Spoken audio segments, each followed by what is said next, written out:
Jujur kadang ku tak sanggup menghadapi semua bebanku, menantikan jawaban, menolak untuk menyerah. Ku tahu Kau Tuhan yang sanggup menolong dalam sesatku. Namun meskipun Kau belum, ku kan tetap menyembah-Mu. Ku kan bernyanyi sampai jiwaku percaya, sampai hatiku mendengar lagu pengharapan. Ku kan berserah, ku tahu aku tak sendiri. Ku yakin Kau mengasihiku, bahkan di dalam api pun ku kan menyembah-Mu.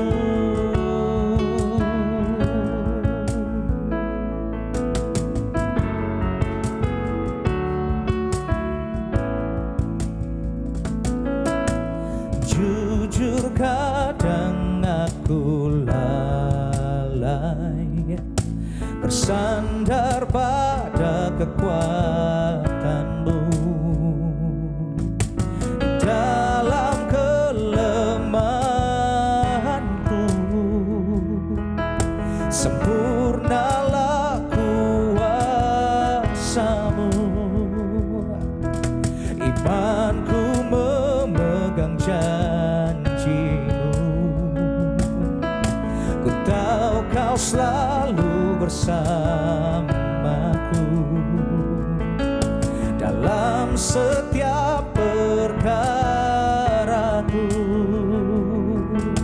Kaulah damai dan tenangku. Ku kan bernyanyi sampai jiwaku percaya, sampai hatiku mendengar lagu pengharapan. Ku tahu Kau sanggup dan aku tak pernah sendiri. Selalu baik di hidupku, bahkan di dalam api pun ku kan menyembah-Mu. Ku kan bernyanyi sampai jiwaku percaya, sampai hatiku mendengar lagu pengharapan-Mu. Ku tahu Kau sanggup dan aku tak pernah sendiri. Selalu baik di hidupku,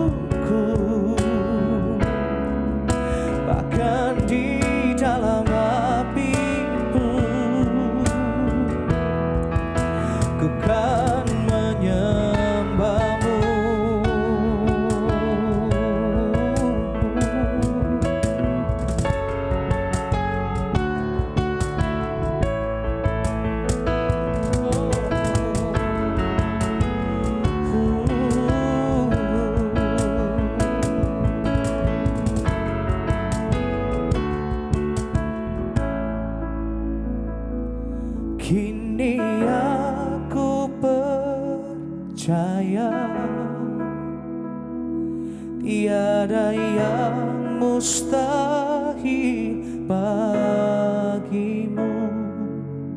Kuasa-Mu kuatkanku, dasarku berharap. Kini aku berserah pada rancangan-Mu bagiku. Ku ikuti panggilan-Mu, ku kan setia sampai akhir hidup. Kini aku percaya tiada yang mustahil bagimu. Kuasa-Mu kuatkanku, dasarku berharap. Kini aku berserah pada rancangan-Mu bagiku. Ku ikuti panggilan-Mu, ku kan setia sampai akhir hidupku. Ku ikuti panggilan-Mu, ku kan setia sampai akhir hidupku.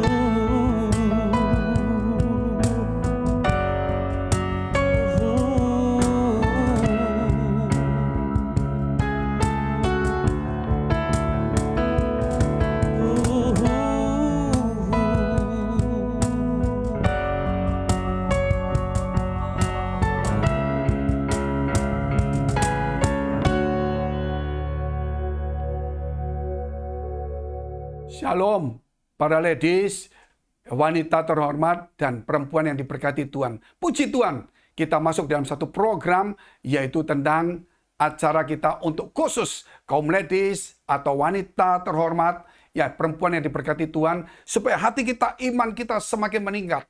Kita tunduk kepala kita berdoa dulu. Bapa kami yang ada dalam surga, yang kami kenal di dalam nama Tuhan Yesus. Kami mengucap syukur atas acara ini, supaya telinga kami boleh mendengar, hati kami boleh menanggap, mata kami boleh melihat kemuliaan Tuhan. Kiranya Tuhan Kau memberkati setiap kami. Mereka yang di dalam pergumulan, mereka yang sedih, mereka yang sendiri putus asa, mereka yang dipinggirkan tidak diperhatikan, mereka yang kehilangan perhatian kasih sayang, mereka yang hidupnya Tuhan penuh dengan kepahitan. Kiranya Tuhan Kau mengobati hati setiap kami. Mereka Tuhan Kau memberkati dalam pekerjaan rumah tangga, kesehatan mereka, karir mereka. Oh Tuhan, kiranya Engkau memberikan pengharapan. Bahkan yang sakit Engkau sembuhkan di dalam nama Yesus. Biar iman setiap umat-Mu Tuhan boleh bangkit kembali. Supaya mereka sadar ada Tuhan yang memperhatikan kami semuanya. Engkau mengasihi kami semuanya. Engkau ingin supaya kami melakukan pilihan yang terbaik yang bisa kami lakukan untuk Tuhan. Berikan kemampuan biar Roh Kudus memimpin kami. Di dalam nama Yesus, kiranya berkat Tuhan ini turun kepada setiap kami, yaitu para perempuan, para ladies, para wanita. Kiranya mereka juga dipakai Tuhan di akhir zaman. Supaya masa depan mereka boleh Tuhan Engkau memberkatinya. Di dalam nama Tuhan Yesus, kami sudah mengucap syukur dan berdoa. Haleluya. Amin. Puji Tuhan, kita lihat dalam kitab Lukas 10 ayat 38 sampai dengan 42. Ketika Yesus dan murid-muridnya dalam perjalanan, tibalah ia di sebuah kampung. Seorang perempuan yang bernama Marta menerima dia di rumahnya. Perempuan itu mempunyai seorang saudara yang bernama Maria. Maria ini duduk dekat kaki Tuhan dan terus mendengarkan perkataannya. Sampai di sini dulu. Saudara, setiap kali kalau kita melihat bahwa Yesus itu kalau pergi ke Yerusalem, selalu dia singgah di sebuah desa atau kampung, pertama Betania. Betania itu tidak jauh dari Yerusalem. Dia hanya ada di sebelah dari Yerusalem, di pinggiran kota Yerusalem. Dan di Betania itulah Yesus selalu banyak mampir. Di situ ada seorang yang bernama Maria. Maria ini mempunyai saudara bernama Marta. Dan tentunya saudara ingat juga punya saudara yang bernama Lazarus. Di mana Lazarus ini yang mati kemudian dibangkitkan oleh Yesus. Lazarus yang mati 4 hari kemudian dibangkitkan oleh Yesus Kristus. Nah, perjalanan Yesus ini kemudian singgahlah di tempat itu. Kemudian mereka masuk di dalam rumah itu. Apa yang terjadi, saudara? Bahwa Maria ternyata menyambut Yesus. Menyambut dengan dia duduk di bawah kaki Yesus untuk mendengarkan firman Allah. Kerap kali kita jauh di dalam perjalanan kita menuju ke gereja. Pada sampai di gereja kita lupa untuk duduk diam mendengarkan firman Allah. Nah, kelemahan kita itu adalah kita ini tidak mudah untuk mendengar firman Allah. Sehingga iman kita ini mudah rapuh. Sebagaimana yang Yesus pernah katakan, bahwa ketika kita mendengar firman Allah, iblis itu ingin mencuri firman itu. Karena firman itulah satu kehidupan yang bisa mengubah setiap hidup manusia. Firman itu menciptakan, firman itu berkuasa, firman itu ajaib, firman itu mampu mengubah segala sesuatu yang tidak mungkin menjadi mungkin. Firman itulah yang kemudian kita melihat bisa membuat seseorang punya harapan. Firman itu bisa membuat seseorang itu bangkit semangatnya. Dan dia punya yang namanya kasih dan kebahagiaan. Dan inilah kemudian yang didapat oleh Maria. Maria mengetahui itu yang terbaik di dalam hidupnya. Kemudian ketika Yesus datang, dia tidak melakukan apa-apa. Dia hanya mau mendengarkan firman Allah. Karena firman itu yang menciptakan alam semesta. Dia ingin mendapatkan yang utama. Lain dengan yang lainnya lagi. Jadi di sini kita melihat jelas sekali pentingnya kalau kita datang di gereja untuk mendengarkan firman Allah. Karena firman Allah, saudara, itu sangat berkuasa. Dikatakan 1 iota di firman Tuhan itu tidak akan dihapuskan. Lebih mudah langit dan bumi itu lenyap daripada 1 titik, 1 iota atau koma itu dilenyapkan. Artinya janji Tuhan dan setiap firman, setiap kata itu ya dan amin. Sehingga kalau kita melihat di dalam firman Tuhan, itu ada satu kata yang kabur di dalam penerjemahannya. Itu tidak dihilangkan, tetapi dikasih 1 garis. Menunjukkan 1 kata itu tidak terbaca atau sulit. Dan mereka tidak mau menafsirkan. Walaupun mungkin tafsirannya benar. Karena firman itu ya dan amin. 1 kata saja firman itu bisa menjadikan segala sesuatu. Ketika Tuhan berkata jadilah, maka jadi. Ketika Tuhan berkata diam, maka angin taufan pun diam. Ketika Tuhan berkata kering, maka pohon ara pun kering. Ketika Tuhan berkata bangkit, maka yang mati pun bangkit. Jadi di sini kita melihat pentingnya firman Tuhan itu. Sehingga dikatakan pada mulanya adalah firman. Sehingga kita tahu pada mulanya berarti segala aktivitas hidup kita harus saudara memulai dengan firman Allah. Dan inilah yang didapat oleh Maria. Sehingga Maria begitu berjumpa dengan Tuhan. Dia nomor 1 adalah memberikan telinganya, memberikan hatinya untuk mendengar firman perkataan Yesus Kristus. Kita lihat terus ayat selanjutnya.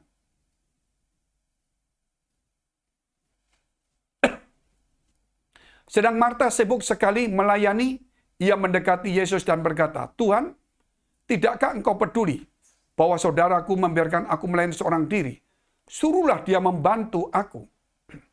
Jadi di sini ayat 40 ini mengatakan, sedang Marta sibuk sekali melayani, ia mendekati Yesus dan berkata, Tuhan, tidakkah engkau peduli bahwa saudaraku membiarkan aku melayani seorang diri? Suruhlah dia membantu aku. Dari ayat ini kita jelas tahu, saudara, bahwa Marta itu sibuk lain dengan Maria. Dia, ketika Yesus datang, dia ingin melayani Yesus. Dia ingin menjamu Yesus. Ya, dia ingin memberikan makanan, minuman kepada Yesus layaknya sebagai tuan rumah yang baik. Apa yang dilakukan Marta itu baik, bukan tidak baik.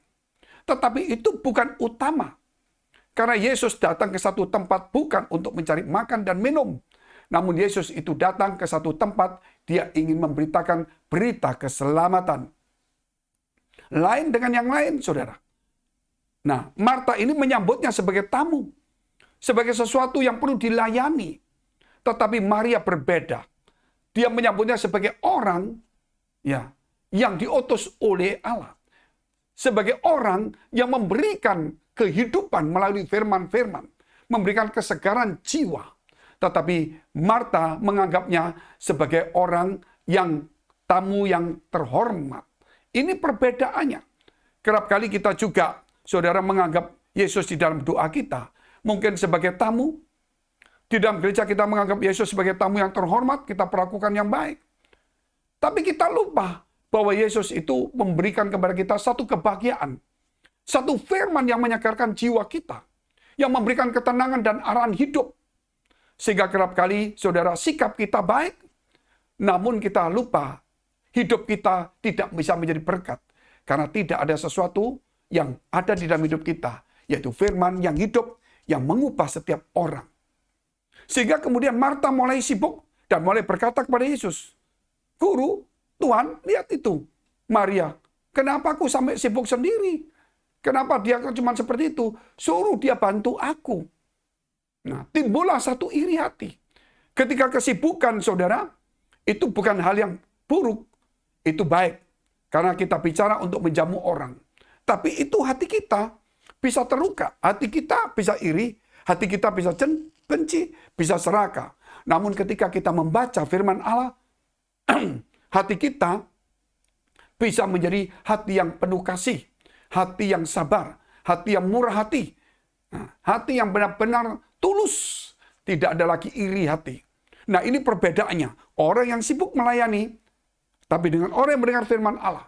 Orang yang sibuk melayani itu baik, namun dia bisa iri hati. Namun orang yang mendengar firman Tuhan, hatinya dirubah oleh Tuhan. Kita lihat ayat 41.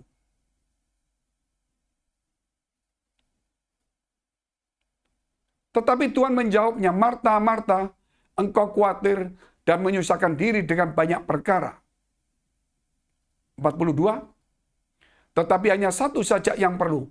Maria telah memilih bagian yang terbaik yang tidak akan diambil daripadanya. Ini saudara katakan Yesus kemudian mulai menasihati kepada Marta. Bahwa Marta itu telah menyusahkan dirinya sendiri. Yaitu dengan apa? Kesibukan. Sebenarnya satu kesibukan itu aktivitas yang tidak salah. Yang baik. Namun kalau kesibukan itu tidak tahu prioritas utama, itu sesuatu yang menyusahkan diri. Contoh-contoh kalau kita lihat di dalam gereja. Ketika firman Tuhan dibentangkan, maka semua orang sibuk. Ya sibuk, saudara. Mungkin sibuk ini, sibuk itu nggak benar. Itu kurang tepat. Karena apa? Karena itu firman itu memberikan kehidupan. Itu Yesus yang sedang berbicara. Firman yang menjadikan alam semesta itu sedang bekerja dalam hidup kita. Sehingga telinga kita harus kita berikan kepada Tuhan. Hati kita harus menangkap firman Allah itu. Mata kita harus tertuju kepada Dia. Maka segala kesibukan harus berhenti. Kita harus mendengarkan firman Allah itu. Bayangkan saudara, ketika Tuhan bicara kepada angin taufan yang ribut, bis, suara kencang, wah ada karuan saudara. Dia berkata, teduh. Langsung diam. Kenapa? Karena mendengar firman Allah. Sedangkan kita mendengar firman Allah, mungkin kita tidak konsentrasi. Kita menjadi sibuk. Sehingga Tuhan berkata, bahwa Marta telah menyusahkan dirinya sendiri. Tetapi Maria telah mengambil bagian yang terbaik, yang tidak akan diambil daripadanya. Kalau kita melayani, kita punya namanya reward. Kita punya sesuatu yang baik. Tetapi sampai berapa lama kita bisa melayani? Kalau firman tidak ada di dalam hati kita, maka ada kecemburuan, ada iri hati, ada sakit hati, ada ketersinggungan, ada salah paham. Ya, ada begitu banyak hati ini yang tidak suci lagi, yang tidak ada firman Allah. Sampai berapa lama kita bisa melayani dengan hati yang benar kalau kita tidak mendengar firman Allah? Ketika kita mendengar firman Allah, tidak selama-lamanya kita duduk mendengar firman Allah. Paling-paling saudara, kita mendengar paling lama 1 jam. Mungkin nggak sampai, mungkin lebih sedikit. Tetapi kesibukan kita lebih daripada itu. Kita masih punya 23 jam untuk sibuk. Bahkan mungkin saudara sibuk yang lain-lain. Jadi kalau kita terus sibuk dan sibuk, kita tidak memberikan hati kita siraman firman Allah, maka kesibukan kita suatu hari akan menyusahkan kita. Kenapa? Apa yang kita perbuat pertama memang membuat orang lain senang. Tapi lama-kelamaan, karena hati kita sudah tidak lagi ada firman Allah, maka apa yang kita perbuat itu sudah tidak tulus, tidak dengan sungguh-sungguh, kemudian timbullah hal-hal yang tidak baik seperti yang terjadi pada saat-saat seperti saat ini. Mungkin di gereja, di rumah tangga, di dalam pelayanan kita lihat. Kenapa begitu banyak para pemimpin, pelayan Tuhan itu ribut, berkelahi? Ya, kita lihat kenapa. Karena mereka itu sibuk melayani. Mereka pelayan Tuhan nggak salah, itu bagus. Persoalannya adalah mereka tidak melakukan atau memilih bagian yang terbaik. Hari ini kita harus merenungkan, yaitu para ladies, wanita terhormat, perempuan yang diberkati Tuhan, para gadis-gadis, karirmu, masa depanmu terlalu indah di hadapan Tuhan. Pasti Tuhan akan menolong kita. Karena apa? Karena kesibukan kita dengan hati yang tulus, dengan hati yang diisi oleh firman Allah, dengan kita memilih bagian yang terbaik, yang tidak akan diambil daripada kita, maka semua yang kita kerjakan akan diberkati oleh Tuhan dan mencapai sasaran yang bagus. Jangan sekali-kali lagi kita sibuk di dalam pelayanan, namun kita tidak sibuk untuk memberikan hati kita disiram oleh firman Allah. Tidak ada keseimbangan, dan itulah yang membuat saudara kekacauan, terjadi selisih, salah paham, dan persoalan di gereja. Sehingga doa kita pun tidak tercapai. Jadi firman Tuhan ini sangat indah untuk mengajar kepada kita bahwa kesibukan itu bukanlah yang salah. Tetapi kalau tanpa dasar firman di hati kita, maka kesibukan itu menyusahkan kita. Mari kita tunduk kepala kita berdoa. Bapa kami yang ada dalam surga, yang kami kenal di dalam nama Tuhan Yesus, memberkati kami, mengurapi setiap kami, supaya kami boleh diberikan hikmat bijaksana untuk memilih bagian yang terbaik.